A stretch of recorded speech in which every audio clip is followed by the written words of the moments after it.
Good morning. I'm on my way by train again, so this is a station broadcast. And I was thinking I'm between journeys at the moment. I'm waiting in Birmingham, which is of course a joy. And I was thinking about Yugoslavia and President Tito, who initially he got into power by championing multi-party democracy over monarchy, and people believed him, and then he abolished democracy.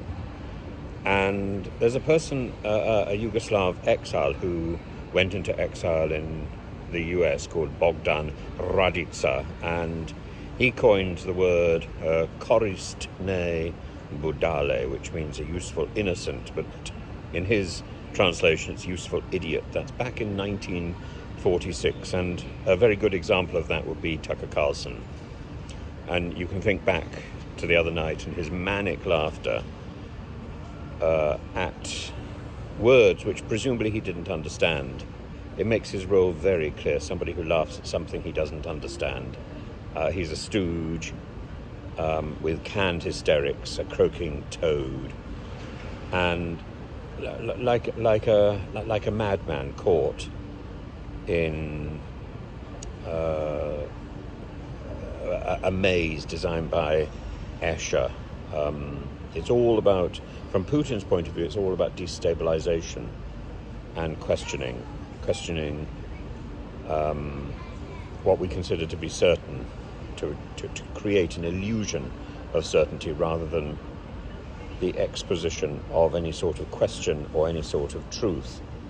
So Yemen does its job, Iran does its job, North Korea does its job, even Assad in Syria does his job. All of them are useful stooges like Tucker Carlson. They may not all understand what they're doing.Ey're all at service of Putin's spider-like web, and Putin himself may not fully understand what he's doing. His policy is to perpetuate stupidity, to perpetuate this idea of the useful stupids, the useful idiots, the useful... the word idiot simply comes from the Greek meaning individual, idiotiko. This is a security And message. If you see something that doesn't look right, if you think at any point during Putin's interview that he's saying anything reasonable, then he wins, and you are also a useful idiot. As if your voice really matters, as if the voice of Assad really matters. What matters is the chaos. What matters is a suspicion that what he's saying might be true. And when you're all suppliant, subservient, supine, he would change the rules. Whether we believe the lies, whether we think we've got better truths, all media lies. A lie is a tidy story. A reality is not tidy. It's not compact. It's not simple. You have to look at the truth of invasion by multiple adversaries, by multiple tanks, by many tanks, by disinformation, by propaganda, the savagery and murder of many people in Bucha and beyond. It's not tidy. It's drenched in blood and in people's misery. And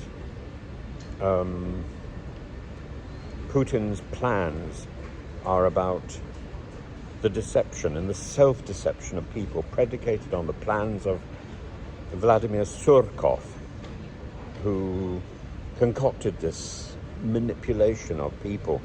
Putin's Russia, Putin's Kremlin is playing with our minds. We don't know how to deal with it. In fact, he said back in, Vladislav Surkov said back in 2019, we don't know how to deal with the changed consciousness. The changed consciousness is something that he and Putin have established.